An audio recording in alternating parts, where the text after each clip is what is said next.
인사드리고 시작할까요? 저는 군무원 수험을 연구하고 있는 썬티라고 합니다. 반갑습니다. 저는 이제 올해 11년 됐습니다. 11년. 이제 군무원이 이 시험 제도가 개편된 지가 15년 됐어요. 우리 시험 과목이 국어가 공통 과목이고 나머지 직렬별로 뭐 행정법, 행정학, 경영학 등이 있는데 이 전에는 이제 윤리 과목이라는 걸로 시험을 봤었고 올해가 15년 차, 내년에 16년 차가 되거든요. 그래서 이 군무원이 그동안에 11년 동안 제가 쭉 봐오면서 느낀 점은 역대 가장 많은 인원을 이렇게 뽑은 적이 없는데 상당히 많이 뽑는구나 라는 부분을 첫 번째 느꼈고, 점수가 올해 필기컷은 나왔죠. 이 필기컷이 역대 최저였습니다. 최저.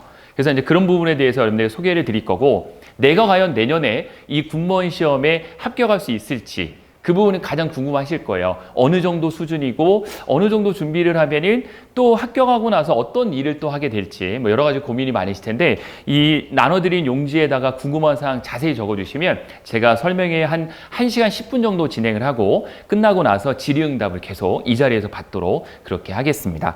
자, 먼저 군무원이라고 한다면 민간인이란 뜻이죠. 민간인 신분으로 어디서 일하는 거예요? 군대 안에서 일하는 사람을 우리는 군무원이라고 이야기를 합니다. 우리나라에만 군무원이 있을까요? 미국에도 군무원이 있을까요? 미국에도 군무원이 있습니다. 근데 미국의 국방력이 클까요? 우리나라 국방력이 클까요? 미국이 훨씬 큽니다. 국방력 뭐 세계 최고 1위가 미국이고 상당히 군에 대한 투자도 많이 하고 있고 국방을 통해서 돈도 상당히 많이 벌어가죠. 우리나라에서도 그 한미 조약에 의해서 매년 돈을 상당히 많이 주고 있죠. 민간인인데 미국 군무원이 있어요. 근데 미국 군무원은 40%가 넘습니다. 그러니까 전체 군에서 일하는 조직 중에 40% 이상, 49%에서 45% 왔다 갔다 한다고 하거든요. 정확한 거는 저도 알 수 없어요. 하지만 최소 40% 이상이 군무원이에요. 그러니까 전투병과와 비전투병과가 있다면 전투병과는 대부분 다 현역이고 이제 군인이고요. 미국도 병사, 부사관, 장교 나눠집니다. 미국 똑같아요, 우리나라랑. 그래서 미국도 약 50% 이상의 현역 군인, 전투병과. 그 비전투병과 있죠. 뭐 행정이나 보건 쪽, 이쪽은 모두 다 군무원이에요, 군무원. 그래서 우리나라는 이 군무원 제도가 있는데 몇 프로가 되느냐? 2, 3%밖에 안 돼요. 전체 병력이. 그러니까 상당히 적죠. 그런데 국방개혁 2.0에 의해서 이제 앞으로 병사 수는 확 줄이고 이 부사관과 군무원을 대거 늘려서 우리나라도 이제 사람 싸움으로는 전쟁을 하지 않죠. 앞으로는. 그래서 좀 더 선진화된 국방을 만들기 위해서 군무원을 많이 뽑는다. 국군에 복무하는 특정직 공무원인데 우리 공무원은 두 가지로 나눠요. 특수직이 있고 특정직이 있는데 군무원은 바로 특정직 군무원이다, 공무원이다 라고 생각을 하시면 되고요. 특정직 공무원 대표적으로 또 뭐 있습니까? 군무원 말고 경찰, 소방이 모두 이 특정직 공무원에 해당이 되는 부분입니다. 국군에 소속되어서 관리사무나 후방을 지원하는 업무를 수행을 하고요. 종류가 중요한데 국방부, 육군, 해군, 해병, 공군 5가지인데 해군, 해병은 동시 지원이 불가능합니다. 그래서 총 4가지의 군에 여러분들은 지원을 하실 수 있다. 그래서 국방부, 육군, 해군, 공군에 지원을 할 수 있고요. 중복 지원은 가능하지만 1개의 군만 시험 응시가 가능하다. 행정을 보시겠다 그러면 여러분들이 국방부, 육군, 해군, 공군 전부 원서 넣을 수 있어요. 이해되시죠? 전부 원서 넣고 나중에 시험 보러 가기 전날 꿈을 잘 꾸셔서 어디 군을 보러 가야 되겠다. 딱 마인드를 갖고 그곳에 가서 시험 보시면 되는 방식입니다. 그러니까 경쟁률이 의미가 크게 없는 거예요. 그러니까 대부분의 분들이 제가 상담하다 보면 경쟁률이 낮은데 어딥니까? 물어보시는데 경쟁률이 의미가 없는 거는 어차피 4분의 3은 허수예요, 허수. 왜 4개 지원해서 하나밖에 못 보잖아요. 그러니까 3은 그냥 지원해놓고 안 가는 거니까 허수다라고 생각하시면 되겠죠. 중복 지원은 가능합니다. 단 해군, 해병은 하나밖에 안 된다. 이해되시죠? 이렇게 이해하시면 될 것 같고요. 육군 기준으로 보면은 행정 직군, 직군 안에 직렬이 있는 겁니다, 여러분들. 직군이 더 큰 개념이에요. 그래서 행정직군, 정보통신직군, 공업, 함정, 항공, 기상, 보건 총 46개가 있습니다. 국방부도 마찬가지고요. 국방부를 기준으로 하는 왜 육군으로 말씀드렸냐? 국방부는 46개가 아니라 45개입니다. 왜냐하면 군수직렬은 국방부에 채용을 하지 않습니다. 없어요. 그러니까 혹시 군수로 원하시는 분을 국방부 지원은 불가하다. 이렇게 보시면 돼요. 그래서 국방부는 45개다. 이렇게 보시면 되고요.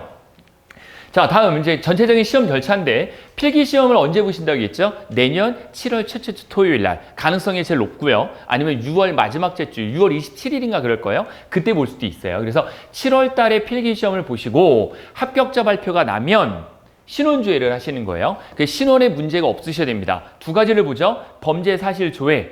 500만 원 이상과 100만 원 이상 기준으로 하고요. 집행유예 있는 경우도 기준으로 하는데 이렇게 범죄 사실이 있으면 해당하는 기간 동안에는 시험을 못 봅니다. 참고해 주시면 될 것 같고요. 개인 신용이 뭐 9등급, 10등급은 볼 수 있는데 신용불량자, 즉 우리가 얘기하는 신용불량자는 채무불이행자로 법원에 등재가 돼 있으면 역시 신원조회에서 걸려서 안 됩니다. 아시겠죠? 이 두 가지를 보고 여기서도 문제가 없다. 그러면 이제 면접을 보시는 거죠. 면접을 보고 나서 신체 검사를 보시는데 신체 검사는 일반 병원에서 보시면 돼요. 조그마한 개인 병원에서도 다 하거든요. 그래서 공무원 신체 검사 가능한 병원에 가셔서 내가 신체에 문제가 이상이 없다라고 확정이 되면 최종 합격을 하시는 이러한 시스템으로 이루어져 있다라고 보시면 되겠습니다. 1단계는 그래서 이 필기 그리고 면접을 준비를 많이 하셔야 되겠죠. 전체적인 부분인데 1월 달과 2월 달에 뭐가 나오냐면요. 대략적인 채용 일정이 발표가 됩니다. 1, 2월 달에. 어디서 발표한다고요? 국방부에서 발표를 해요. 보통 이제 1월 달에 많이 하는데 명절의 영향을 좀 많이 받아요. 명절이 2월에 있으면 1월 달 발표하고 명절이 1월 달에 있으면 2월에 발표를 하거든요. 그래서 국방부에서 주관을 해서 우리 군이 이제 예산이 얼만데 이 예산을 가지고 올해 몇 명 정도 군무원을 뽑을 거다. 대략적으로 발표를 하고 나서 3월 달 말 정도에 국방부에서 최종 공고문이 발표가 됩니다. 그럼 국방부에서 공고문 발표되는 것은 국방부에서 채용할 사람만 발표하는 거예요. 그리고 일주일 후에 해군 공군이, 육군, 해군 공군이 각 군에서 우리 군은 그럼 몇 명씩 뽑겠다라고 발표를 합니다. 4월 초에 그리고 4월 중순에 이제 원서 접수가 시작이 되고 일주일간 원서 접수입니다. 인터넷으로 원서 접수가 시작이 되고 최종 합격자 발표가 4월 말 정도에 최종 응시율이 먼저 발표가 되고 나서 이 응시율은 말 그대로 경쟁률입니다. 경쟁률 발표가 되고 나서 5월 달에는 이제 인증 과목에 대해 부적격자 발표를 하고요. 인증 과목이라는 건 어떤 거죠? 인증 과목은 영어하고 한국사. 그렇죠? 근데 영어 한국사 부분에 대해서는 올해 바뀐 게 뭐냐면 필기시험 1까지 따면 되는 걸로 바뀌었어요. 영어 한국사는. 근데 원래는 원서 접수 때까지였는데 바뀌었기 때문에 아마 요 인증 과목 부적격자는 뒤로 좀 밀리긴 할 겁니다. 어쨌든 한국사 능력 검정하고 지텔프나 토익을 언제까지 따셔야 된다고요? 내년 필기시험, 즉 7월 초에 있는 필기시험 1까지만 자격증을 취득하시면 됩니다. 이해되시죠? 이렇게 이해하시면 될 것 같고요. 그리고 합격자 발표가 나고 9월 달에 면접 시험을 보는데 육군은 한 달 동안 봐요. 면접을. 워낙 인원이 많아서. 그리고 다른 군은 일주일 동안 봅니다. 그래서 아무래도 뒤쪽으로 보는 게 유리한 게 면접 문제가 똑같아요. 예, 면접 문제가. 그러다 보니까 좀 뒤쪽으로 배치받는 게 좀 더 유리한 부분은 있죠. 그리고 10월 달에 최종 합격자 발표가 나오고 11월 1일, 12월 1일 직렬마다 조금씩 다르기 때문에 12월 1일까지 해서 임용이 시작이 돼서 여러분들이 복무를 시작하시게 된다. 이렇게 보시면 되겠습니다. 내용 별로 어렵지 않으시죠? 그러니까 지금 여러분들이 준비하셔야 될 건 어쨌든 1, 2월 달에 몇 명 정도 뽑을 건지 정확한 건 아닙니다. 정확한 건 아니에요. 그런데 올해 9월 4일 날 발표가 이미 됐어요. 올해는. 어디서 발표했어요? 행안부에서 발표를 했습니다. 그래서 그걸 제가 발표하자마자 제가 바로 유튜브 찍어서 올렸는데 보신 분도 계실 거예요. 올해 행안부에서 요 보도자료가 9월 2일 날 2시에 조간으로 기자들에게 뿌려졌어요. 요 부분이. 그래서 내용을 살펴보니까 내년에 국가공무원을 16,140명을 충원하겠다. 이거는 정확한 건 아니고 아닙니다. 그 16,410명 중에 우리 국군이 몇 명이 들어가 있냐면 보시면 기관별로 보면 중앙부처, 뭐 국세청이든 조달청이든 이렇게 중앙부처가 8,345명, 헌법기관, 검찰 사무직, 법원직 공무원이 113명, 그리고 국군 조직 아시죠? 국군, 즉 우리 얘기하는 뭐죠? 부사관, 장교 또는 군무원이 약 7,682명을 충원한다라고 행안부에서 발표했는데 국방부에서 왜 발표 안 하고 행안부에서 하느냐? 행안부에서 임의로 해놓는 거예요. 임의로. 내가 이만큼 예산 줄 테니까 국방부 너네들이 이 예산에 맞춰서 이 비슷하게 인원 뽑아라 이거예요. 정확한 수치는 아닙니다. 그래도 행안부에서 예산을 배정해 준다고 하니까 이 정도는 뽑겠다. 당연히 국방부에서 많이 뽑는 걸 선호하기 때문에 많이 뽑죠. 그래서 7,682명을 충원하겠다라고 9월 2일 날 발표가 됐습니다. 1차적으로. 그래서 예상을 해보면 군무원이 내년에 한 5,500명, 올해 같은 경우에는 경체, 공채 합쳐서 5,300명 선인데 이거는 경체, 공채 아직 최종 학제 발표가 안 났기 때문에 정확한 통계는 아니에요. 아마 그런 질문을 많이 하세요. 통계 기관마다 이 수치가 다 제각각이에요. 왜 그러냐면요. 군무원은 세 가지가 있어요. 여러분들이 보시는 일반직 군무원이 있고요. 그리고 임용직이라는 게 있어요. 임용직. 그러니까 5년 단위로 임기제를 하는 군무원도 있어요. 그건 이제 정규 공무원은 아니고 5년 단위로만 근무하는 군무원도 있고 계약직 군무원도 있어요. 그렇기 때문에 통계가 조금씩 달라요. 이거는 다 포함된 겁니다. 그리고 부사관이 내년에 한 2,000명, 그 외에 이제 장교나 준사관 등을 뽑겠죠. 어쨌든 내년에는 올해랑 5,300명 정도 선인데 5,500명 정도 선이 되지 않겠느냐라고 조심스럽게 이제 예측을 해볼 수 있다라는 거죠. 올해랑 비슷할 겁니다. 하나씩 조금 디테일하게 살펴보면 제가 원서 접수 아까 말씀드렸죠. 언제 하신다고요? 내년 4월 중순에 하십니다. 이건 불변이에요. 항상 똑같았어요. 그래서 4월 중순에 국방부, 육군해군, 공군 복수 지원 가능하기 때문에 모두 지원하시면 되고요. 그리고 동일군에서 복수 지원 불가하다는 건 뭐냐면 예를 들어서 육군에서 행정도 넣고 군수도 넣고 이건 안 됩니다. 아시겠죠? 그래서 육군은 하나만 딱 넣을 수 있어요. 7급, 9급 동시에 넣을 수가 없습니다. 7급이면 7급, 9급은 9급만 넣을 수 있어요. 그럼 국방부는 7급 넣고 육군은 9급 넣고 가능할까요? 가능하시죠, 그거는. 아시겠죠? 그러니까 국방부는 7급 넣어도 되고 육군은 9급 넣는다. 단일이기 때문에 가능하십니다. 최종 1개군만 응시 가능하고요. 이 응시 가능한 거는 전략을 잘 짜셔야 돼요. 이 부분은. 경쟁률을 그래서 발표한 거 보고 어디로 시험 볼지를 눈치를 잘 보셔야 되는 거고 군별 원서 접수 시 필요 서류가 약간씩 다릅니다. 그래서 그때 모집 공고를 좀 확인하셔야 될 것 같고요. 올해 변한 건데 안지사라고 있어요. 안지사령부에서 자기소개서와 기타 서류를 일괄적으로 전송받았어요. 올해는. 그러니까 작년 같은 경우에는 각 군에서 접수를 받아가지고 안지사로 넘기는 방향이었는데 올해 같은 경우에는 안지사에서 웹을 통해서 금요일 날 발표가 났거든요. 금요일 날. 그래서 수요일 날, 다음 주 수요일 날 밤 12시까지 마감을 했어요. 이거를요. 그래서 요거를 마감을 못 하신 분, 해당하는 서류들을 못 넣으신 분들은 탈락 처리가 됐죠. 해당하는 서류는 어렵진 않아요. 뭐 기본증명서, 가족사항증명서 이런 거거든요. 민원24에서 다운받으셔가지고 넣으시면 되고요. 자기소개서도 그때 같이 넣으시면 돼요. 근데 여기서 중요한 건 뭐냐면 면접 볼 때 자기소개서를 작년까지는 참고를 했어요. 근데 올해부터는 참고하지 않습니다. 자기소개서는 대략적으로 쓰셔도 상관없다라는 거죠. 아시겠죠? 그러니까 자기소개서의 비중이 아예 없어졌다 이렇게 보시면 돼요. 그러니까 면접 볼 때 자기소개서를 보고 질문하는 거는 아예 없다 이렇게 보시면 돼요. 면접 볼 때 뭘로만 보느냐? 딱 4개밖에 없어요. 군, 육군인지 해군인지, 그리고 이름, 그리고 급수, 그리고 직렬. 이거 이외엔 아무것도 몰라요. 그 사람이 하버드대를 나왔는지 지방대학을 나왔는지 아무것도 몰라요. 경력이 뭔지 나이가 뭔지 아무것도 모릅니다. 그냥 그 이름만 갖고 면접을 보는 거죠. 네, 그렇게 바뀌었습니다. 올해는 자기소개서를 참고하지 않는다. 내년도 물론 그렇게 하겠죠. 필기시험은 국방부, 육군해군, 공군이 동일한 날짜와 동일한 시간, 동일한 문제로 응시하기 때문에 하나밖에 못 보고요. 국방부는 군수직렬이 없고 시험장은 서울에만 있습니다. 육군해군, 공군은 거점 지역에서 실시를 하고 시험 시간을 재작년까지 3시였는데 작년부터 2시로 변경이 됐고요. 오후에요. 오후 2시부터 시험이 시작이 됩니다. 이 부분을 질문 많이 하시는데 과목별 객관식 25문항 사지선다입니다. 결국은 한 번으로 다 찍으면 25%는 맞는다라는 거죠. 사지선다이기 때문에 문제당 4점이고요. 총 100점 만점으로 시험을 합니다. 중요한 거는 구급 기준으로 보시면 75분이겠죠. 왜냐하면 25문항이 3과목이니까 75문항이니까 한 문제에 1분씩 75분 동안 시험을 보는데 순서는 여러분들이 결정하시면 돼요. 보통 이제 국어는 지문이 길다 보니까 국어에 좀 시간 많이 투자하시고 전공 과목은 좀 빨리 풀 수 있으니까 좀 짧게 하시고 이거는 시간이 정해져 있지는 않습니다. 과목마다 정해진 시간은 없고 그냥 75분 동안 내가 풀고 싶은 대로 푸시는 거예요.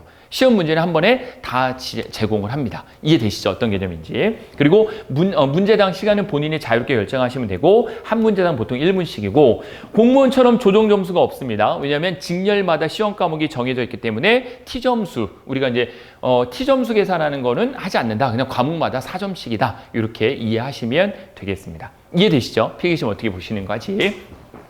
자, 올해부터 바뀐 사항 중에 하나가 뭐냐면 필기에서 1.5배수를 뽑습니다. 1.5배수. 여기서 이제 의문이 생기실 거예요. 세 과목밖에 시험을 안 보고 조정 점수가 없으면 한 문제당 4점이란 소리잖아요. 그런데 동점자가 많이 나오지 않겠느냐? 엄청 나옵니다. 동점자가. 그러니까 동점자는 모두 합격자 처리를 해요. 그러니까 1.5배수면은 100명을 뽑겠다 그러면 필기에서 150명을 붙여야 되는데 150명을 붙이는 경우는 없고요. 보통 170명, 180명, 심지어 200명까지 붙이는 경우도 있어요. 왜냐하면 대부분이 동점자가 많이 나오거든요.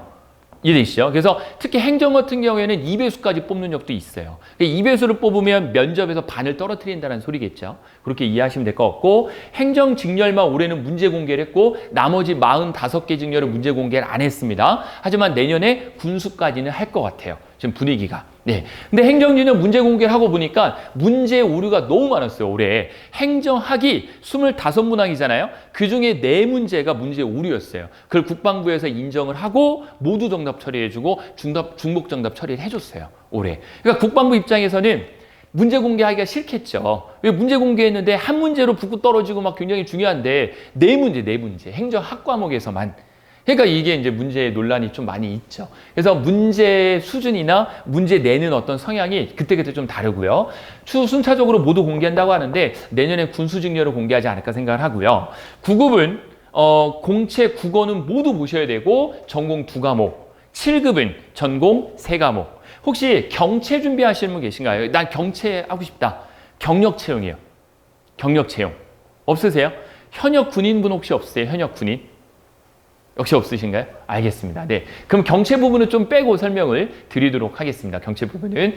자, 행정직이 있고 행정직 이외가 다 기술직이라고 보시면 돼요. 행정직군은 과목별 40점 이상이 과락입니다. 그러니까 과목별 40점 이상이면 몇 문제 맞아야 돼요? 25문제 중에 10문제. 알겠죠? 10문제 이상 맞아야지만 합격이 되는 거고요. 총점은 몇 점이죠? 60점.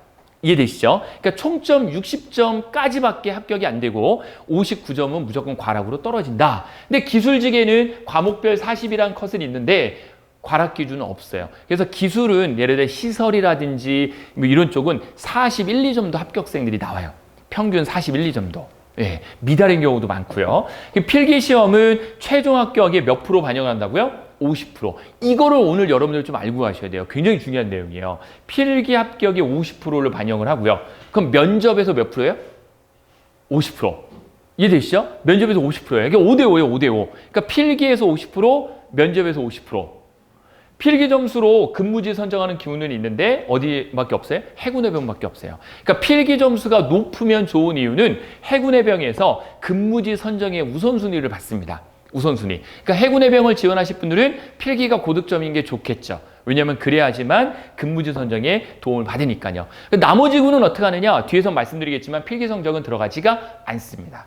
나머지 군은. 아시겠죠? 근데 여기서 이제 아주 중요한 개념이 하나 나오는데 잘 생각해 보셔야 돼요. 아마 여러분 이제 머리가 좋으시니까 금방 이해하실 수 있을 텐데 자, 필기가 100점입니다.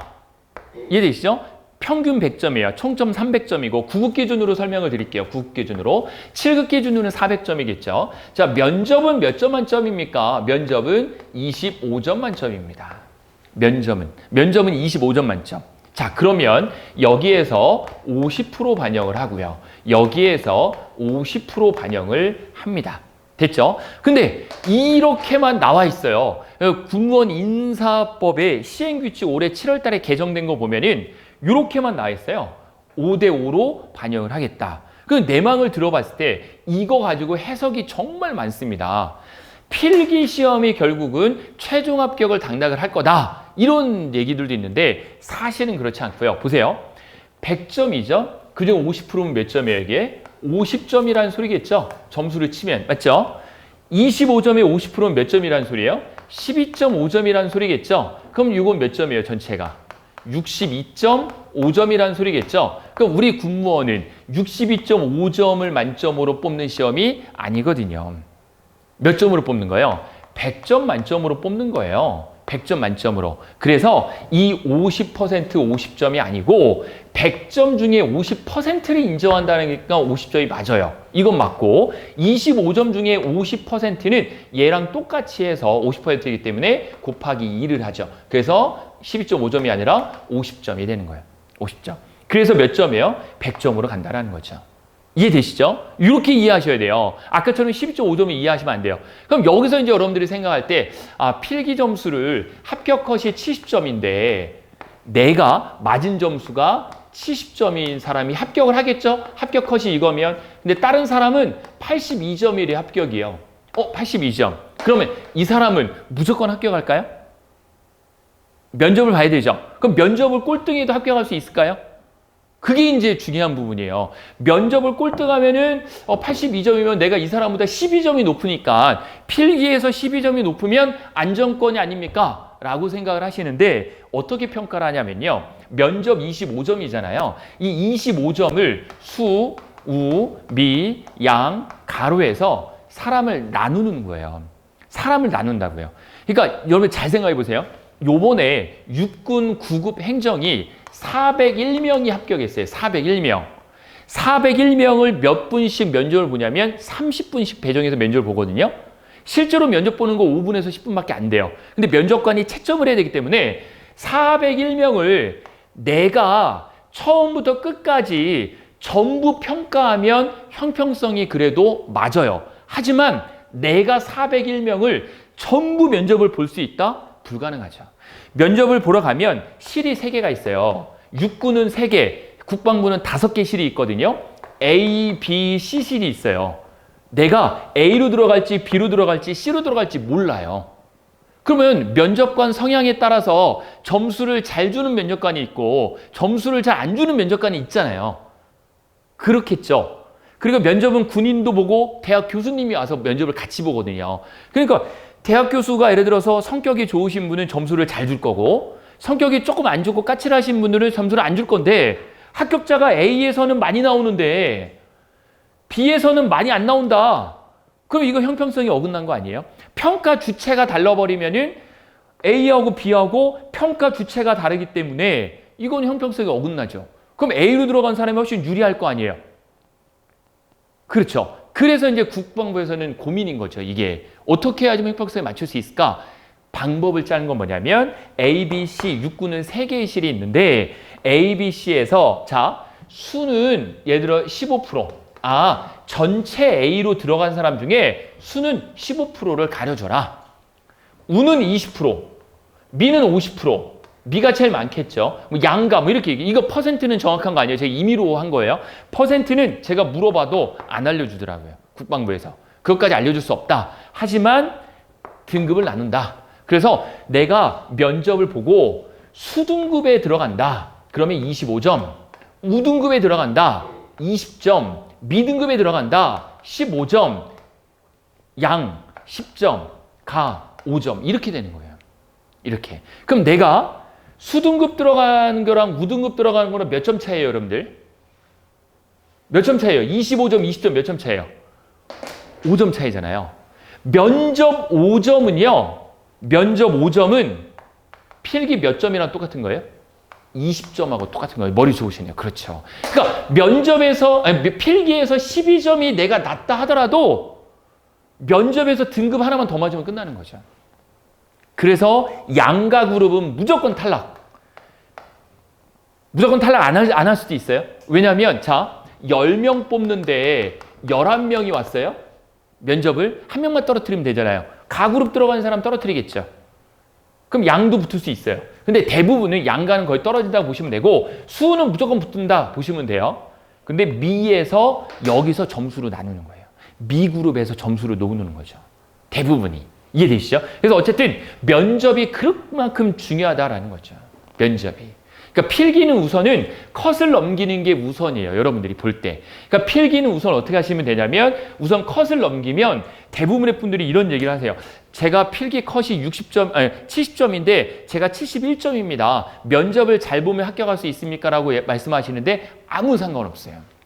이해가시죠? 어떤 의미인지요? 그러니까 결국은 면접이 상당히 중요하다라고 여러분들이 이해를 하시면 됩니다. 됐죠? 넘어가도록 하겠습니다. 어쨌든 필기도 중요하지만 면접도 중요하다. 자, 그런 내용으로 이해하시면 될 것 같고요. 대체 인증 시험은 영어, 한국사 두 과목은 인증으로 대체가 되기 때문에 여러분들이 무조건 자격증을 따두셔야 되고요. 언제까지요? 원서접수 마지막 날까지 최종 합격 기준으로 한다라고 되어 있는데 이 부분이 바뀐 게 뭘로 바뀌었다고 여러분들? 필기시험 1까지. 알겠죠? 필기시험 1까지 따주면 된다.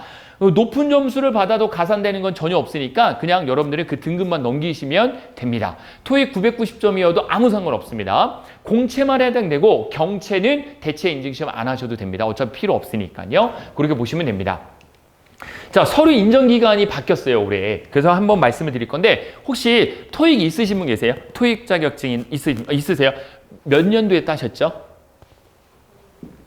연도. 토익 몇 년도? 오케이. 2019년 따셨죠? 몇 월에 따셨어요? 대략. 8월. 오케이. 자, 보세요. 언제까지 인증이 되냐면 토익, 지텔프 상관없습니다. 2019년 8월이면은 자, 20년, 21년, 22년 12월 31일까지 허용이 되는 거예요. 필기시험 기준으로. 됐나요? 어떤 의미인지 아시죠? 8월에 따셨던, 12월에 따셨던, 1월에 따셨던 중요한 거 아닙니다. 어쨌든 그해 연도에 땄으면 내년, 내후년, 3년차 12월 31일까지 필기시험이 있다면 그때까지 허용이 되는 거예요. 한국사는요. 4년. 그러니까 한국사는 23년 12월 31일까지 허용. 되셨죠? 이해되시죠? 어떤 말씀인지요? 이렇게 이해하시면 제일 편해요. 근데 이제 인사시행령 보면 뭐 역산한다 이렇게 나오는데 어려운 내용이에요. 그거 필요 없고요. 어쨌든 연으로 계산한다. 올해 땄으면 3년까지. 됐죠? 이렇게 이해하시면 되겠습니다. 필수 자격면허는 11개의 직렬에 해당되고요. 11개의 직렬은 자격증이 있어야 시험 볼 수 있는 직렬입니다. 예를 들자면 제일 많이 보는 게 사서, 그리고 전산, 뭐 이런 거 있죠? 그런 건 자격증이 있어야 시험 볼 수 있어요. 그거는 필기 원서 접수 마지막 날까지 있어야 되고요. 가산 자격증이 있어요. 산업기사나 기사. 가산되는 자격증은 언제까지요? 필기 시험 후. 정정기간이 있어요. 5일까지. 그때까지 하시면 됩니다. 육군은 필기시험 당일날 이 자격증을 가지고 오라는 경우도 있어요. 실제 그 들고 가야 되는 경우는 있으니까 참고하시면 될 것 같고요.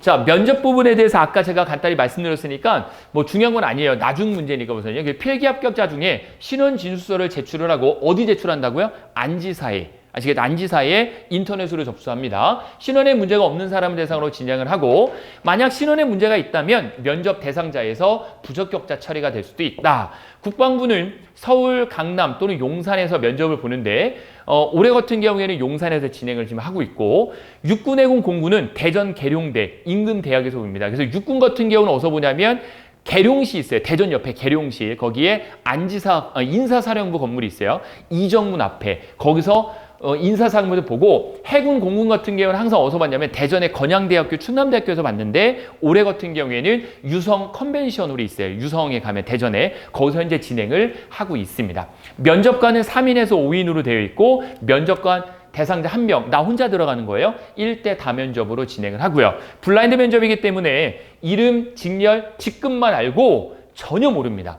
근데 PT 면접이 하나 있는데 국방부 7급 공채만 PT 면접이 있습니다. 나머지는 없고요. 아시겠죠? 나머지는 그냥 나 혼자 가가지고 질문하는 거 답변하는 식밖에 없어요. 그 외의 면접은 전혀 없고요. PT 면접 주제는 어렵진 않아요. 쉬워요. 미리 쓸 시간을 주는 거죠. 혹시 국방부 7급 공채 원하시는 분 계신가요? 한 번이라도 생각을 해봤다.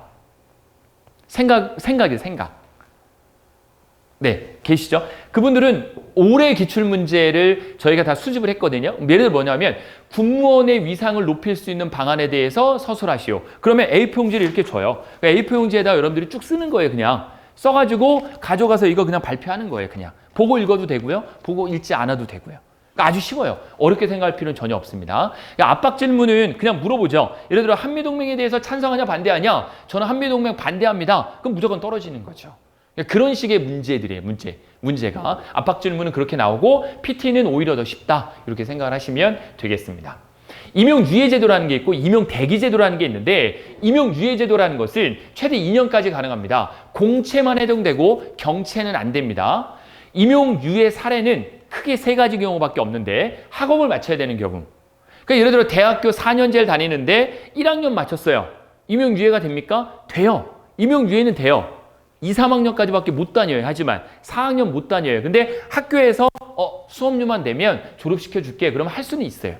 이해되시죠? 그러니까 어쨌든 학업을 마쳐야 되는 경우 2년까지 가능하고 장기 요양을 요하는 경우 뭐 임신이라든지 어떤 수술을 받아야 되는 경우가 있다면 역시 유예가 가능합니다. 또는 내년에 도쿄올림픽을 열린다고 하는데 도쿄올림픽에 참석을 해야 되는 경우 지금 군무원으로 임용받을 수 없잖아요. 그런 경우 그래서 위원회를 열어요. 그래서 위원회를 열어서 그 위원회 하에서 오케이 임용유예 해주겠다라고 판단이 서는 경우에는 임용유예를 받을 수 있고요. 이거 이외에는 전혀 없습니다. 본인이 그냥 뭐 결혼 뭐 이런 걸로는 절대 안 되죠. 그래서 이러한 경우는 우선 임용유예가 된다. 자, 임용대기가 있어요. 이게 오해하시는 경우가 많이 있는데 임용유예가 있고 임용대기가 있는데 임용유예는 내가 하는 거예요. 내가 원해서 나 2년 동안 쉬고 가겠다. 1년만 쉬든 2년만 쉬든 내가 2년까지 내가 쉬고 가겠다라는 건데 임용대기는 뭐냐면 내가 집이 인천인데 인천 부평에 가면은 17사단이라고 있습니다.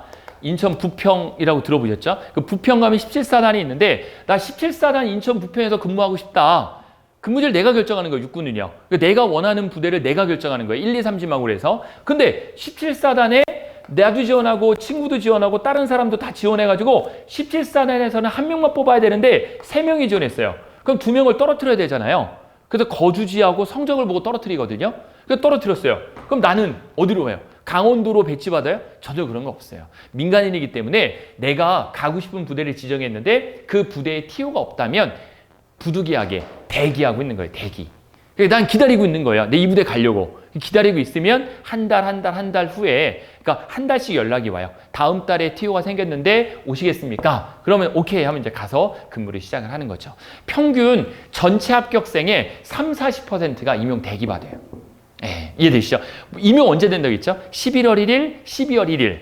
맞죠? 그런데 그때 임용을 못 받는 사람들이 30-40% 하는 거예요, 어차피요. 넘어가는 거죠. 해가. 이해 가시겠죠? 예. 그렇게 여러분들이 이해하시면 되겠습니다. 그래서 임용 대기라는 것도 있다. 자, 근무지 배정이 상당히 중요하기도 하고, 여러분 궁금해 하시기도 하는데, 이 근무지 배정에 대해서는 제가, 작년 기준까지 말씀드릴 수 있어요. 그러니까 올해는 아직 어떨지 몰라요. 근데 작년까지 불변이었기 때문에 작년 기준까지 말씀드릴 수 있고 올해는 어떻게 할지 저희도 알아보고 또 말씀드릴 수 있는데 어쨌든 작년까지 기준으로 말씀드릴 수 있으면 자, 국방부는 용산에 다 모여요. 용산 국방부 컨벤션에 다 모여가지고 합격생들 다 모여요. 다 모여가지고 그 자리에서 결정이 됩니다. 그 자리에서. 네. 어려운 건 아니시죠? 그 자리에 결정을 해요. 그럼 어떤 기준이 있어야 되잖아요. 이 기준은 다 달라요. 직렬마다도 다르고요. 다 달라요.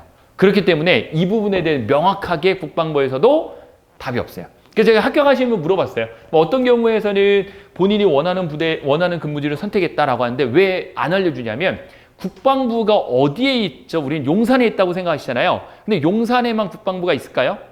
우리가 집에 가는데 건물이 하나 큰 게 있는데 이거는 내비게이션에도 안 나오고 이거 뭐 하는 건물인지 모르겠다는 것들은 국방부일 수도 있어요. 그러니까 몰라요. 그거는 몰라요. 제가 저희 회사가 저희 학원이 문정동 송파구 문정동에도 있는데 송파구 문정동의 가락시장역을 가면은 이 가락시장역이에요. 여기 엄청 큰 부지가 있어요. 이건 내비에도 안 나와요.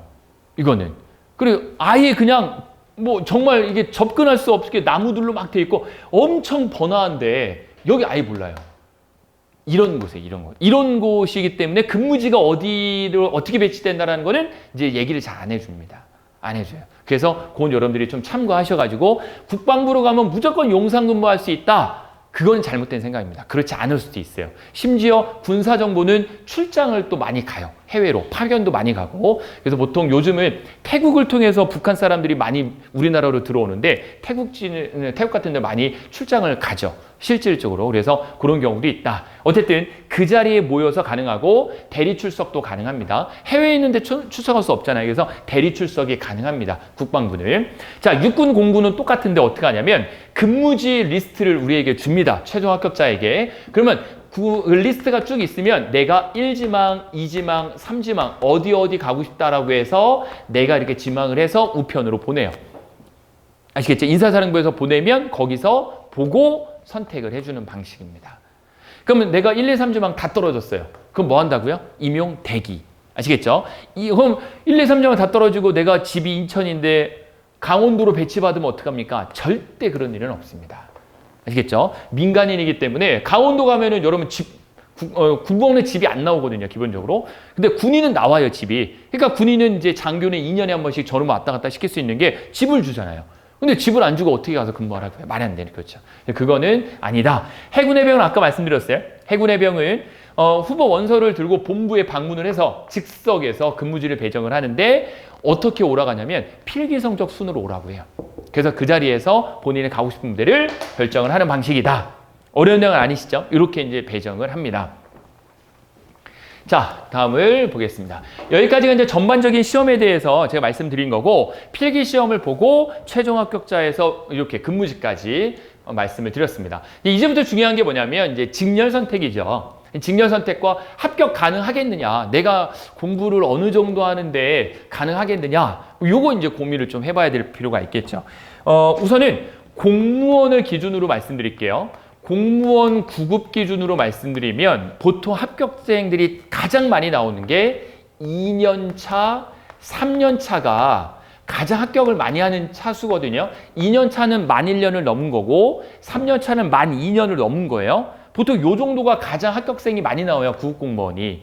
사실 3년차가 넘어가면 4년, 5년, 6년, 7년 막 지나가면 거의 합격을 못 한다고 봐요. 빨리 포기해야 돼요, 그런 경우는. 근데 이제 이거를 기준으로 본다면 군무원은 제가 조심스럽게 말씀드리는데 한 6개월에서 9개월 이 정도가 베스트예요. 베스트.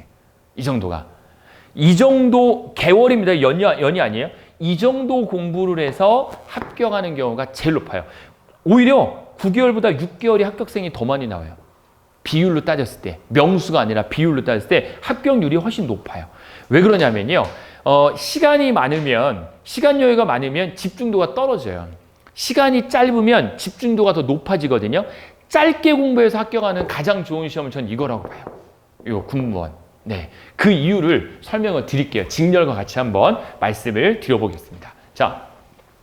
아마 여러분 대부분의 분들이 이제 행정을 할까, 군수를 할까, 정보를 할까 많이 고민이시기 때문에 우선은 직렬 선택에 도움이 되기 위해서 그걸 말씀드릴게요. 행정은 어떤 일인 걸 하는 거냐? 솔직히 말씀드리면 처음부터 끝까지 다 해요. 행정은. 그러니까 행정 특기를 받고 군대에 들어가면 뭘 할지 몰라요. 왜 그럴까요? 작은 부대까지 행정 직렬 TO가 있어요. 보통 우리가 군대는 이렇게 나누죠. 이제 군단 밑에 사단이 있고요. 사단 밑에 이제 연대가 있고 대대가 있고 중대가 있어요. 중대 밑에 이제 분대들도 있고 쭉 나눠져요. 계급체가 피라미드체가 이렇게 나눠지겠죠. 그럼 여기에서 행정은 심지어 중대 본부까지 행정 TO가 있어요. 그 중대는 한 4, 50명 있는 병사들 거기에서도 이 중대라고 이야기를 하거든요. 그러니까 부대가 좀 열악하죠. 생활하기가. 부대가 작으니까요. 그러니까 여러분 이제 행정은 여기까지도 있다 보시면 돼요. 그래서 행정 특기로 가신다면 조금 복불복일 가능성이 커요. 정말 많은 일들을 해요. 국방 정책을 수립하고 군사 전략을 세우고 체계 분석, 평가, 제도, 계획, 연구 업무를 하고요. 또 일반 행정도 하고요. 정운이 뭐죠? 홍보하는 거예요, 홍보. 네. 근데 심지어 영상이 있는데도 불구하고 정운도 하고 심리 업무, 대북 심리전 이런 거 하는 거죠. 법제, 송무, 행정 소송 업무도 하고 세입 세출, 재정, 계산서, 급여 업무, 국유 재산. 우리 군이 땅이 엄청 많은 거 아시죠? 우리 군이 갖고 있는 땅이 많습니다. 제가 위례신도시 작년에 넣었다가 떨어졌거든요. 분양 넣었다가 떨어졌는데 당첨됐으면 지금 몇 억 벌었겠죠? 위례신도시라고 들어보셨죠? 송파구 밑에. 그 위례신도시의 그 땅이 누구 거냐면 특전사 땅이었어요. 특전사. 특정사령부가 거기 있었거든요. 특전사에서 이 땅을 다 팔고 그리고 옮겼어요. 그래서 이게 군 땅이었어요. 근데 위례신도시에 트램이 들어가잖아요, 이제. 아마 부동산 관심이면 아실 거예요. 트램 들어가고 이제 역이 새로 신설이 되는데 가장 가운데 노른자 땅은 아직도 국군이 갖고 있어요. 그래서 여기에 지금 뭐 짓고 있어요? 군인 아파트 짓고 있어요. 가장 노른자 땅, 제일 비싼 땅. 아주 인프라가 좋은데 군인 아파트 짓고 있어요. 그래서 성남공항에 공군으로 배치하시는 분들, 특전사, 그리고 육군, 그쪽으로 가시는 분들 다 여기 이제 군인 아파트를 배정받아서 위례 신도시 아파트를 배정받는 거죠. 독신자 숙소는 13평에서 18평이 보통 나오는데, 군인끼리 결혼하거나 하시면 이제 30평대 아파트가 나오는 그런 구조예요. 그럼 나는 군무원인데 해당이 없지 않겠느냐? 기본적으로는 없는데요. 있을 수도 있어요. 군무원인데 아파트가 나오는 경우도 있습니다. 상당히 많이 있어요, 의외로. 그러니까 여러분들이 군무원이지만 아파트가 나올 수도 있다. 그렇게 생각을 하시고 잘 알아보시면 돼요. 뒤에서 한번 다시 말씀드리고, 군수 같은 경우에는 군수 물품의 소요, 조달, 보급, 재고관리. 재고관리라고 해서 이제 요 부분 오해를 하셔가지고 막 박스를 나른다 이렇게 했는데 전혀 그러진 않고요. 행정일 보시는 거예요, 행정. 재고관리 행정을 하시는 거예요, 행정.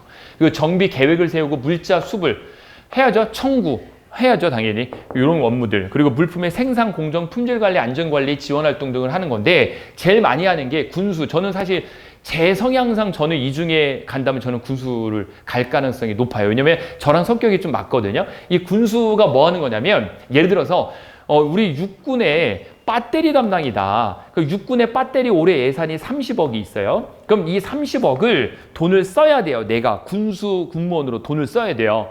배터리를 사야 된다고요. 그럼 어디서 사요? 가게에 사요? 아니죠. 방산업체라고 있어요. 방산업체 들어보셨죠? 이 방산업체들은 뭐 하는 업체들이냐면 우리 육군에 물자를 나르는, 물자 보급해 주는 거를 만드는 업체들이 굉장히 많아요.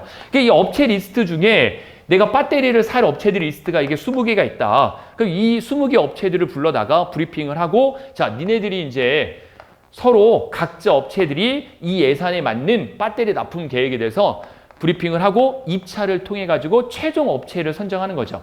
A 업체, B 업체.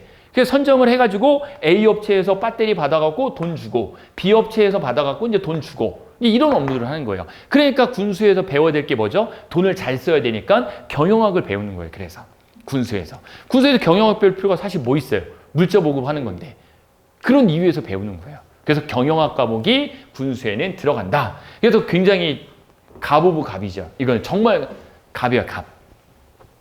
그래 이제 정보 특기 아마 군 출신 분들은 이쪽으로 많이 생각하실 텐데 얼마 전에 우리나라 해안수산부 공무원이 월북을 했어요. 아시죠? 막 기사 다 보셔서 아실 거예요. 그럼 우리가 월북을 해서 이 사람이 어떻게 불에 타 죽었고 막 이런 것들에 대해서 어떻게 알았느냐? 이 군사 정보 이분들이 하는 거예요. 엄청 바빠요. 한번 딱 터지면 국방부 군사정보 공무원들은 굉장히 바쁩니다. 왜요? 첫 번째 뭐 해야 되죠? 감청해야죠. 감청. 그러니까 북한 군인들이 서로 통신하는 것들을 우리나라가 다 듣고 있어요. 감청하고 있어요. 감청.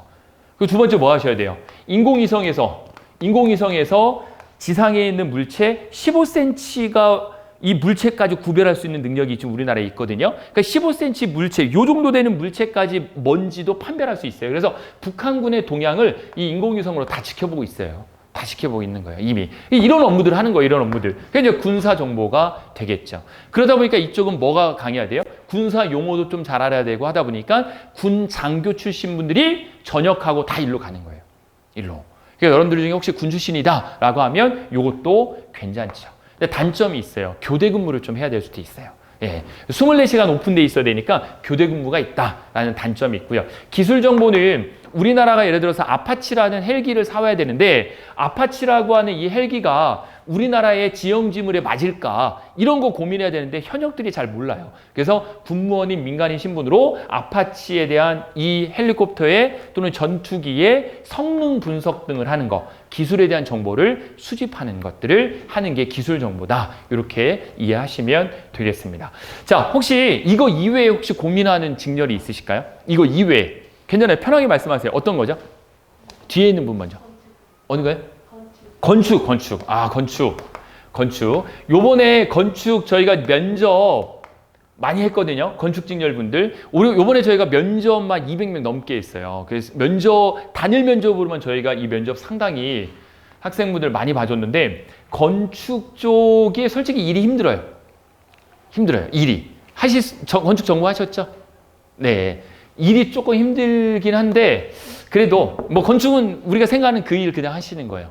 네. 하지만 직접 짓거나 그러진 않고요. 이제 외주를 맡기죠. 외주를 맡기고 공사 같은 거 다 외주를 맡겨서 하죠. 네. 건축. 그리고요. 인쇄하고 영양관리. 인쇄 영양관리 전혀 연관성이 없는데 혹시 이유가 있으세요? 전공이 영양이고 그쪽에서 일을 하다가 지금 인쇄업 쪽에서도 같이 일을 하고 있어가지고 지금 하시는 거고요. 네. 현재 하시는 건 인쇄이시고. 그 전에도 영양관리를 했었어요. 네네네. 인쇄는 육군에서 많이 뽑아요. 해군공군은 별로 안 뽑고요. 육군에서 많이 뽑고, 육군 어디에 있냐면 대전 계룡대에 인쇄창이라고 있어요. 여기서 많이 뽑아요.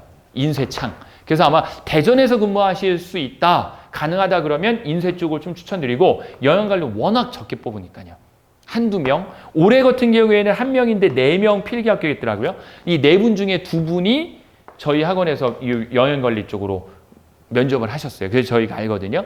요게 잘 안 뽑아서 조금 저희도 추천드리기가 좀 어려운데, 육군 대전 계룡시 근무는 이쪽이 좀 좋으실 것 같아요. 인쇄 쪽이.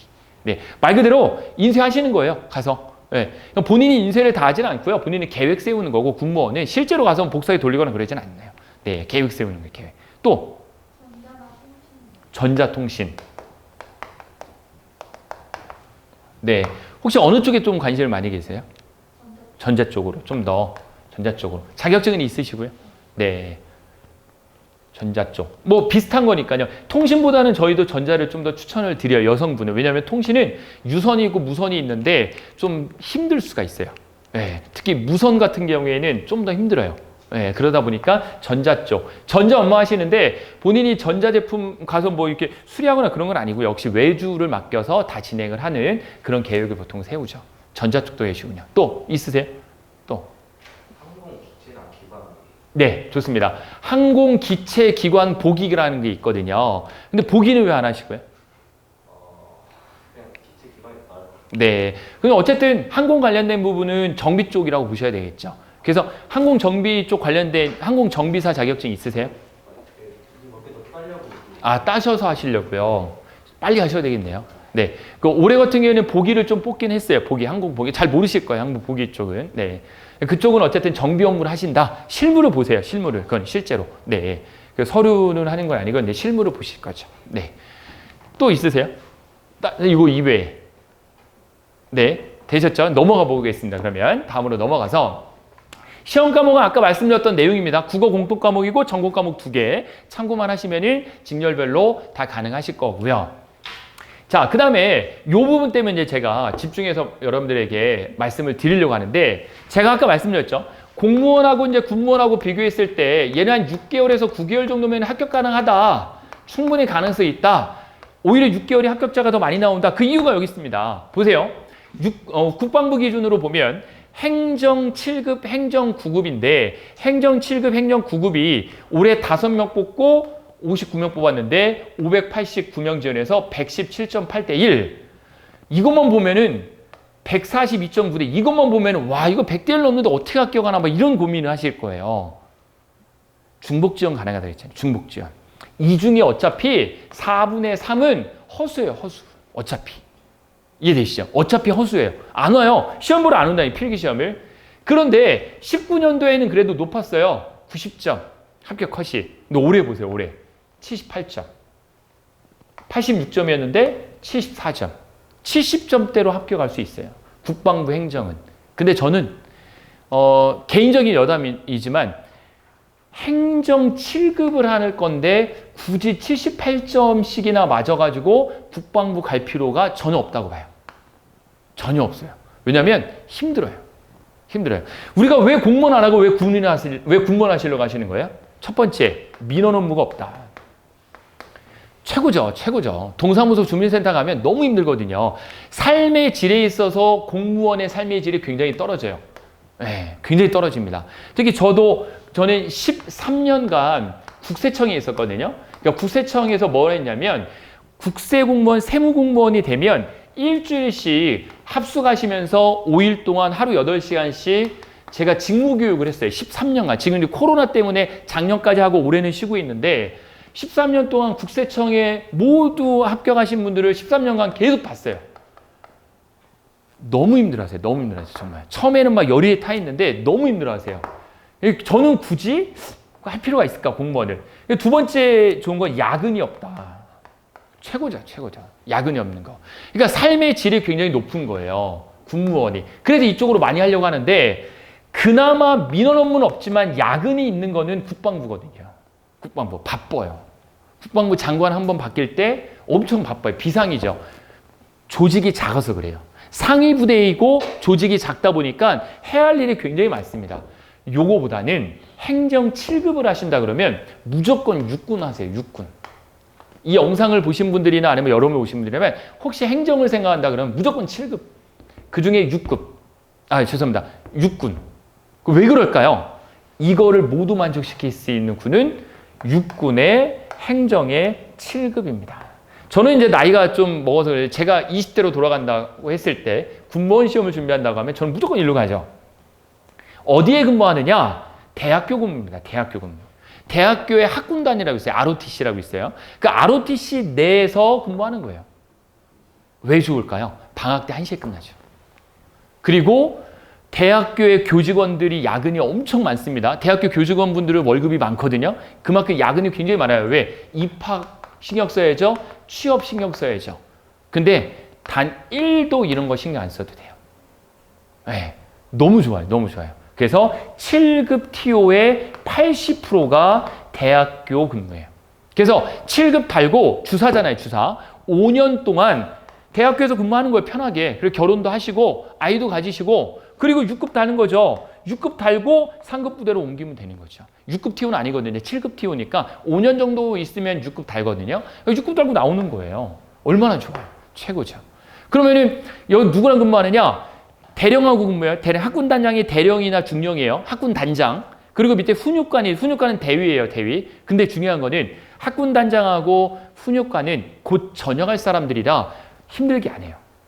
같이 근무하는데 이 사람들 전역할 사람들이에요. 그러니까 마지막 차에 좀 가서 편하게 있으라고 해서 학교 학군단으로 보내거든요. 그러니까 이 사람들 진급하려고 학교 오는 거 아니에요. 그러니까 그냥 마지막 차선을 편하게 근무할 수 있다. 갈 수 있는 거죠.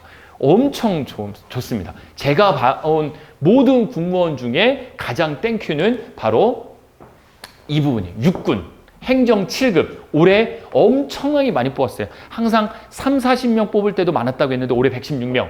지원자 830명밖에 안 돼요. 그렇게 제가 얘기하고 강조해도 7.2대 1. 이 중에 3분의 2가 4분의 3이 허수. 됐죠? 중복전 했으니까. 그런데 놀라운 거는 작년에 합격 점수가 80점이었는데 올해 합격 점수가 62점이에요. 사지선다예요. 시험이 사지선다인데 한 번으로 찍으면 25점이란 말이에요. 25점. 시험 문제를 딱 받아가지고 내가 더도 말고 덜도 말고 50%만 아는 게 있으면 무조건 붙는 거 아니에요. 50%만 아는 게 있으면 돼요. 그 아는 거 50% 체크하고 모르는 거 50%에서 한 번으로 찍으세요. 그럼 이거 못 맞냐고요. 된다고요. 62점. 내년에는 그럼 어떻게 될 겁니까? 내년에도 요 정도 유지할 겁니까? 당연히 내년도 요 정도 유지하죠. 왜냐하면 내년에 뽑는 인원도 요 정도 수준일 거고요. 자, 이 점수에서 이 점수로 떨어진 이유가 그럼 뭘까? 이걸 고민을 하셔야 돼요. 첫 번째 뭐겠습니까? 코로나 때문에 공부를 안 해요. 지금 보세요. 저희도 항상 매년 저희가 200명, 100명 이렇게 클래스를 모집해서 300명을 채워가지고 항상 기수를 시작을 하는데 올해 같은 경우에는 사실 채우지 못했어요. 채우지 못하고 중간중간에도 받아야 될 상황이에요. 코로나 때문에 공부를 안 해요. 학생분들이. 두 번째 이유가 뭘까요? 많이 뽑은 것도 있지만 뭐예요? 1.3배수였는데 1.5배수로 늘렸어요. 그럼 0.2만 늘렸는데 얼마 안 되지 않습니까? 얼마 안 되는 게 아니라요. 1.5배수로 늘리면 동점자들 다 합격시켜야 된단 말이에요. 그러니까 엄청나게 점수가 역대급으로 낮아졌죠. 62점. 정말 많이 낮아진 거예요. 더 놀라운 건 뭐냐면 군수 7급은요. 74명 뽑는데 378명, 5대1, 62점이었는데 올해는 과락이었어. 이거 과락이에요. 과락. 60점 밑으로는 합격이 안 되거든요. 과락이에요. 다 못 뽑았어요. 그러니까 60점이랑 60점짜리는 다 과락이에요. 과락. 아시겠죠? 그 미채용은 아예 채용을 안 한 거고 가능하다라는 거죠. 이 정도 점수대니까. 그러니까 경쟁률은 의미가 전혀 없다라는 말씀을 드리고 싶은 부분이에요.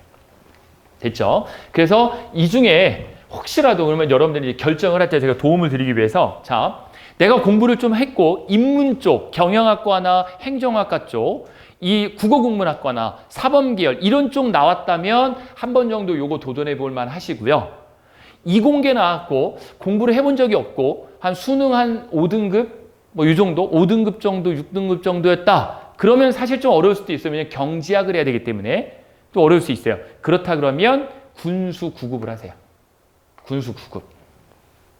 아시겠죠? 군수 9급. 군수는 왜 7급을 추천 안 합니까? 군수 7급 하셔도 돼요. 하지만 군수 7급으로 내년에 많이 몰릴 것 같아요. 내년에 분위기가. 그런데 군수 7급하고 9급하고는 하는 일 차이가 별로 없거든요. 자대 배치도 차이가 없어요. 그러니까 군수는 9급이든 7급이든 똑같다. 이렇게 보셔도 돼요. 월급만 9만 원 차이. 월급만요. 근데 군무원에 대해서 돈 많이 벌려고 군무원을 한다? 군무원 안 하셔야죠, 그러면. 돈 벌려고 군무원 하는 거 아니니까요. 요거는 9만 원밖에 차이가 안 나요. 그래서 좀 더 안정적이고 좀 더 많이 뽑는 379명. 물론 점수는 70점이지만 이렇게 생각해 보시면 돼요. 아니면 필 받아가지고 내가 공부가 정말 잘 된다. 지금 10월인데 시작을 해서 세 과목을 시작을 했어요. 9급으로. 근데 한 12월 정도가 됐는데 공부가 좀 잘 돼요. 그럼 여기에 뭐만 얹히면 돼요? 이거 하시려면 행정학을 얹히면 돼요. 행정학. 근데 행정학을 전혀 생뚱맞은 처음 보는 거 얹히는 게 아니고요. 이거 군수는 경영학 한다고 말씀드렸죠? 경영학하고 행정학하고는 40%가 겹쳐요, 내용이. 그러니까 어차피 경영학 공부를 한 거에 행정학을 더하는 걸 완전 새로운 과목을 더한 게 아니라는 거죠. 40%가 어차피 겹쳐요. 그거는 나중에 결정하셔도 돼요. 시작은 이걸로 하시고요. 나는 무조건 행정이다, 이거다, 그럼 이걸로 시작하시고요. 가능하면 이거는 굳이 의미가 없다라고 저는 봐요. 행정 9급은. 네, 아시겠죠? 행정 9급 하실 거면 공군 하세요. 공군. 최고입니다. 행정 9급 하실 거면 공군 행정 9급이 삶의 질도 좋고 근무지도 공항 근무고 아주 좋아요. 되셨죠? 이렇게 점수 컷이 나와 있다. 해군도 점수가 오히려 해군이 높아요. 해군이 육군보다. 뽑는 인원이 적어서 그런 거죠. 해병도 괜찮아요. 해병도. 왜냐면 해병이 뭐가 좋냐면 내륙 근무예요. 그러니까 해군은 우리나라 산맥에 이게 바닷가 쪽으로 부대가 있어요. 해군은. 해병은 안 그렇대요. 해병은 뭐 화성에도 있고요. 화성 아시죠? 여기 밑에 경기도 화성. 그쪽에 해군 사령부가 있어서 해군이 오히려 해병이 오히려 더 내륙 근무하기가 더 좋다라는 부분으로 생각하시면 되고, 워낙 뽑는 인원이 근데 적어요. 워낙 적어서 조금 힘들죠. 그러니까 지원자가 이렇게 13명 막 이거밖에 안 되잖아요. 그럼 이 13명이 지원을 했지만 이 중에 또 4분의 3은 허수니까 실제로 시험 본 사람은 얼마 안 된다. 그러니까 점수가 이렇게밖에 안 나오는 거죠. 눈치 전쟁. 이렇게 눈치를 잘 보셔야 되는 거죠. 공군이 저는 추천드리는 건 9급 할 거면 이쪽. 아시겠죠? 9급 할 거면. 네. 9급 할 거면 공군이 정말 삶의 질이 너무너무 좋다. 야근도 없이 정말 좋아요. 네. 그건 여러분 참고하시면 될 것 같습니다.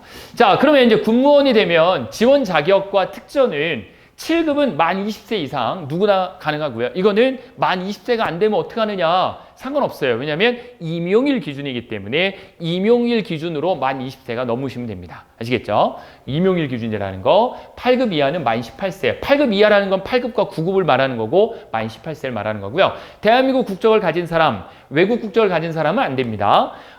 중복으로 복수 국적을 가진 사람을 포기해야 돼요. 외국 국적을 포기해야지만 가능한 거고, 공채는 학력, 경력 제한 없이 누구나 지원 가능하지만 경채는 자격 조건이 있습니다. 알겠죠? 근데 내가 경채가 가능한데 모르시는 분들도 많이 계세요. 그런 분들은 개별 상담을 통해 가지고 경채 쪽을 노려보시는 게 쉽습니다. 지원자가 별로 없거든요. 그리고 경채가 뽑는 인원도 꽤 돼요. 전체 중에 30-40%는 경채로 뽑아요. 공채가 50-60%를 뽑는 거고. 그러니까 상당히 경채도 많이 뽑습니다.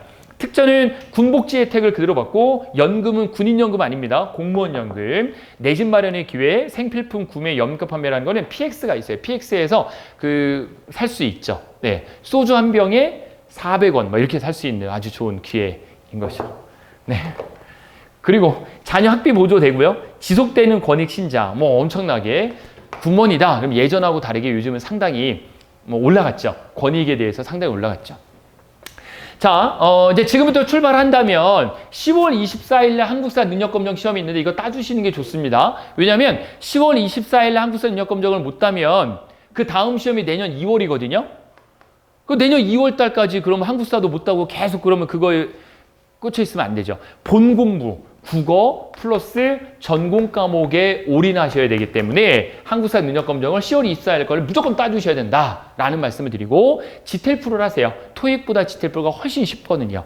한 4, 5일만 공부하면 다 붙습니다. 4, 5일만 공부하면 돼요. 이거는 32점, 47점 넘기는 전략이 있어요. 아시겠죠? 요걸로 지텔프를 하시는 게 저희는 추천을 드리고 10월 달부터 공부를 시작한다 그러면 10월, 11월, 12월 달 3개월 동안에서 기본 이론을 하시고요. 됐죠? 그리고 1월, 2월, 3월 달까지 해서 심화 이론을 하시고 4월, 5월, 6월 달에 문제풀이 하시고 333으로 공부하는 게 가장 베스트인 것 같아요. 저도 공부를 해봤지만 여러분들도 아마 공부를 해보신 분들 뭐 대부분 공부를 하시다가 오셨을 텐데 모든 공부에는 콤마가 있어야 된다고 저는 생각을 하거든요. 지속 가능하게 계속 올라가는 공부는 없어요. 이게 되는 사람은 절대 없어요. 이거는. 그래서 올라갔다가 한번 쉬었다가 올라갔다가 쉬었다 이렇게 해서 결국은 합격을 가셔야 되는데 찍어야 돼요. 그래서 나를 평가해야 되는데 333으로 해서 계획을 짜셔가지고 3개월 동안 1회독을 끝내놓고 모의고사 한번 보고 그리고 어느 정도 실력이 올랐구나. 그리고 또 3개월 동안 마스터 이론하고 또 모의고사 보고 그리고 문제풀이 할 때는 계속 문제를 풀어야 되고요. 오늘도 제가 4건의 상담을 오전부터 해서 받고 지금 설명이 진행하는데 그 4분의 공통적으로 저희들이 질문하는 게 뭐냐면 이런 질문이에요. 이론을 먼저 시작을 하고 문제를 시작하는 게 맞을까요? 아니면 이론과 문제를 같이 시작해야 되는 게 맞을까요? 이런 고민을 하시거든요. 어떤 게 정답이라는 건 없죠. 없어요. 어떤 게 정답이라는 건 없어요. 하지만 제가 여러분들보다는 공부를 좀 더 먼저 해보고 많이 해본 입장에서는 이론을 공부하는 건 뭐라고 생각하셔야 되냐면 총알을 준비하는 거예요. 전쟁을 나갈 때 총알을 얼마만큼 갖고 가냐 이게 이론 공부예요. 결국은. 그럼 문제풀이 하는 건 응용력을 기르는 건데 이거는 총을 무엇을 들고 가느냐 이거예요. 권총을 들고 갈 거냐 기관총을 들고 갈 거냐. 그러니까 총이 좋으면 명중률이 높은 거예요. 응용률이 좋은 거죠. 응용률이. 하지만 총알이 없으면 기관총이라도 아무짝에 쓸모가 없는 거거든요. 그래서 여러분들은 두 개를 동시에 하는 건 효과적이지 않아요. 왜 효과적이지 않냐면 이미 문제를 풀기를 문제 풀고 싶죠. 왜? 이론하는 거 재미없잖아요. 문제 풀어서 맞냐 틀리냐 재밌게 공부하고 싶은데 이거를 먼저 손대게 되면 내가 이미 끝이 왔다라는 생각 때문에 절대 이론 공부를 총알을 많이 준비 안 해요. 그런 분들은. 그러니까 이론은 문제는 나중에 하시는 거예요. 최대한 많은 이론을 통해서 많은 총알을 만들어가지고 내가 권총을 갖고 나가더라도 많이 갖고 나가야 끝까지 더 승리할 가능성이 높죠. 그래서 정하시는 거예요. 기간을 정해서 이론 할 때 절대 문제 풀지 마시고요. 마스터 할 때까지 안 하시는 게 좋습니다. 가능하면. 알겠죠? 그리고 이때는 이제 이론하는 게 아니라 문제를 계속 푸는 거. 그게 합격률이 저희가 11년 동안 계속 해보면서 가장 많이 나오는 그런 합격률입니다. 이런 마찬가지일 거예요. 아시겠죠? 우리 시험에는 그렇게 준비하시는 게 좋겠죠? 이거는 이제 한국사 능력검정 우리 한신만 강사님이 노량진에서 유일하게 한국사 능력검정 실강을 하시거든요. 해마다 한 번도 안 빼놓고 하세요. 실강을 하는데 뭐 참고하셔가지고 한국사 부분에 대해서 실강을 들으실 분들은 개별적으로 말씀해 주시면 될 것 같고요. 자, 학원 개강은 2번만 개강을 하는데 9개월 반과 6개월 반. 9개월 반 같은 경우에는 이제 내일부터 시작합니다. 내일 첫 스타트부터 시작을 해서 333으로 개강을 하는 거고요. 그리고 나는 지금 직장을 다니기 때문에 6개월 동안 뭔가 집중해서 하고 싶다. 그런 분들은 이제 12월 달에 저희가 또 모집을 해서 저희가 또 진행을 하는 겁니다. 아시겠죠? 요 기간 내에 한다 보시면 돼요. 올해는 어떻게 했느냐? 올해. 그러니까 19년은 12월 달에도 시험이 있었어요. 19년은 6월에도 시험이 있었어요. 그래서 19년도에는 2번 시험이 있었거든요. 그 19년도에는 3개월 반과 6개월 반 이렇게밖에 안 했어요. 저희는 1년, 2년 안 하거든요. 왜냐하면 1년, 2년 해봤는데 이미 지치고 중간에 공부 안 해요. 그러니까 오히려 1년이라는 시간 동안에 분명히 한 번은 굴곡이 있는데 굴곡 없이 공부하는 거예요. 그래서 9개월 반과 6개월 반과 요 부분으로 저희는 계속 진행을 한다. 이게 합격률이 9개월 반이 많이 나올 것 같지만 의외로 6개월 반이 훨씬 더 많이 나온다. 이렇게 보시면 돼요. 네, 점수대를 보셔서 아시겠죠? 그래서 이렇게 저희는 기본 이론 심화 문제 풀이를 진행한다. 이렇게 보시면 되고 다음과 같고요.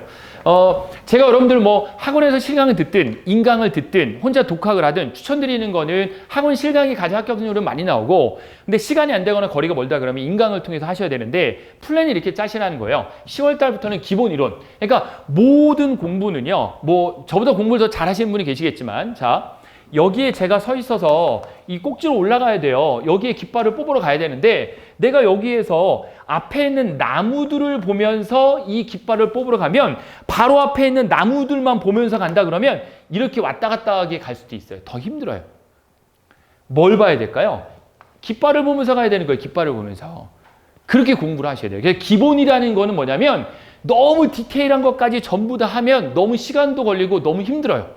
모든 학문이라는 게 다 그렇거든요. 그래서 제가 봤을 때는 좀 라이트하게 편하게 기본 이론을 통해서 이 기간 동안 3개월 동안 12주 동안에 한번 전체적인 걸 쭉 훑으시고 전체적으로 여기까지 가서 한번 봤으니까 이제 심화 이론을 통해서 좀 시간을 늘려야죠. 공부 시간을 늘려서 좀 더 디테일하게 꼼꼼하게 좀 봐주는 학습을 하셔야 되고 여기 6개월 동안 하는데 바빠요. 이론 다 챙겨야 되기 때문에 완벽하게 이론을 끝냈다. 그럼 이제 단원별, 기출 변형, 적중, 모의고사를 통해서 계속 문제를 푸는 거죠. 그래서 과목마다 저희는 한 3,000문제 정도를 추천을 드려요. 과목마다. 이 정도는 풀어야죠. 이 정도는 풀어야 다양한 유형으로 문제를 풀 수가 있습니다. 저희 요거만 말씀드리고요. 저희가 이제 그 성향에 따라서 아무리 그러니까 이거예요. 강사님하고 학생하고 성향이 맞아야 되거든요. 성향이. 그래서 강사님이 한 분이 아니고 저희는 2분에서 3분씩이요. 과목마다. 그래서 수업을 듣고 나에게 성향이 맞는 강사님을 선택해서 들을 때 나중에 시간표가 짜여집니다. 이건 참고해 주시면 될 것 같고요. 자, 이 부분은 제가 한번 말씀을 좀 드려볼게요. 저는 개인적인 거지만 강의를 처음 시작한 건 2000년도예요. 2000년도에 딱 강의를 처음 시작을 했는데 학원에서 강의를 시작했거든요. 그때 2000년도만 해도 뭐가 유행했냐면 컴퓨터 학원에서 강의를 처음 시작을 했어요. 컴퓨터 학원.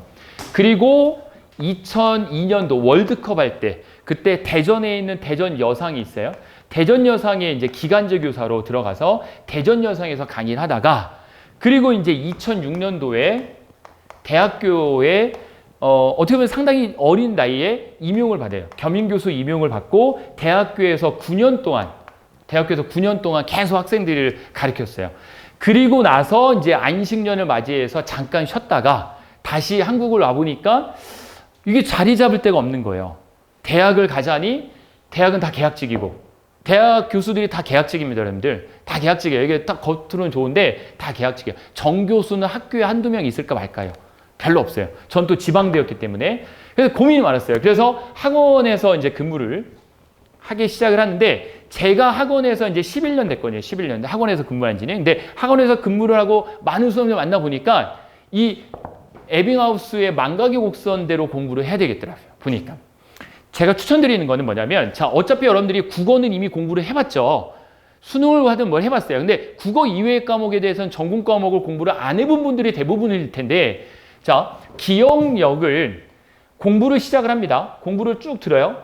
탑부터 정확히 10분이 지날 때부터 망각이 시작이 돼요. 10분. 그리고 1일. 그리고 한 달. 중간에 일주일. 그리고 한 달. 자, 10분, 1일, 일주일, 한 달. 이게 기본이거든요. 잊어버리는 순서가. 근데 제일 많이 잊어버릴 때가 언제예요? 요때. 이때가 잊어버리는 양도 많고 비율도 제일 커요. 그래서 제가 여러분 추천드리는 건 뭐냐면 1시간 공부를 하시잖아요. 그러면 10분 동안, 이거 50분 공부겠죠. 50분 공부하고 10분 동안 쉬는 게 아니라 이때 한 번 공부한 걸 복습하세요. 반드시. 다시 말씀드리면 50분 동안 공부를 했으면 50분 동안 본 거를 다시 한번 복습을 하시라는 거예요. 이게 10분의 망각의 곡선의 시작점을 올릴 수 있는 방법이에요. 그리고 그날 최소한 하루에 10시간, 12시간 공부하셔야 되잖아요. 공부하신 거를 반드시 저녁에는 또는 밤에는 그날 공부한 거를 복습하세요.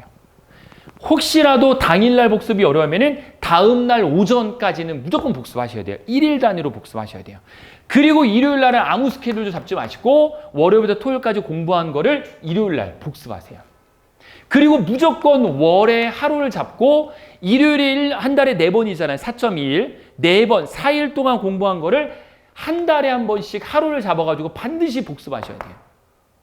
그래서 이게 돼야 되는 거죠. 이게. 자, 그래서 10분 단위로 다시 복습하면 올라가죠. 기억된 게. 1일 단위로 해서 또 올려야죠. 일주일 단위로 또 올려야죠. 한 달 단위로 올려갖고 유지를 시키는 거죠.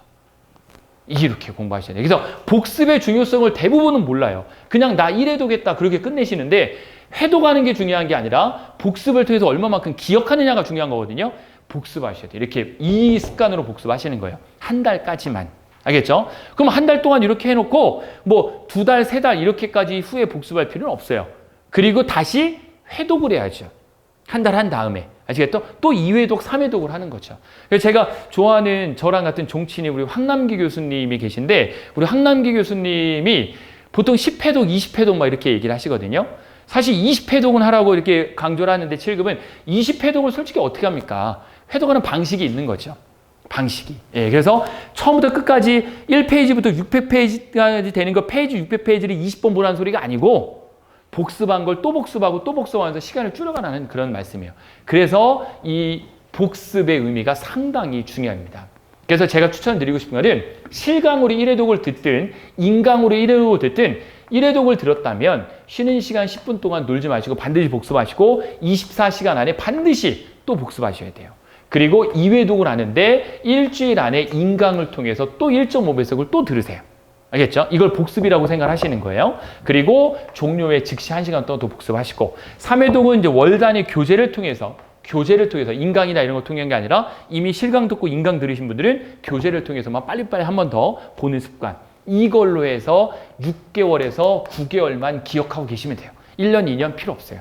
우리가 왜 공무원 공부할 때 1년, 2년, 3년 이렇게 걸리느냐? 5과목인 이유도 있겠지만 고득점을 맞아야 되기 때문에 지금 공부한 걸 나중에 잊어버리니까 또 공부하고 시간 너무 많이 뺏기는 거거든요. 근데 이거는 자격증과 공무원의 중간 정도? 아시겠죠? 그러니까 자격증은 60점만 넘기면 합격인데 또 공무원은 그게 아니잖아요. 근데 그 중간 정도로 공부하는 거예요. 중간 정도로. 그래서 6개월에서 9개월만 기억하고 있으면 되지 1년, 2년 기억 안 해도 되거든요. 이런 공부법으로 해서 하시는 게 저는 가장 좋지 않겠느냐라는 말씀을 1시간 15분 동안 상당히 길었죠. 혼자 얘기 계속 하니까 상당히 좀 저기 한데 그래도 말씀을 드리는 겁니다. 자, 여기까지 제가 준비한 내용이고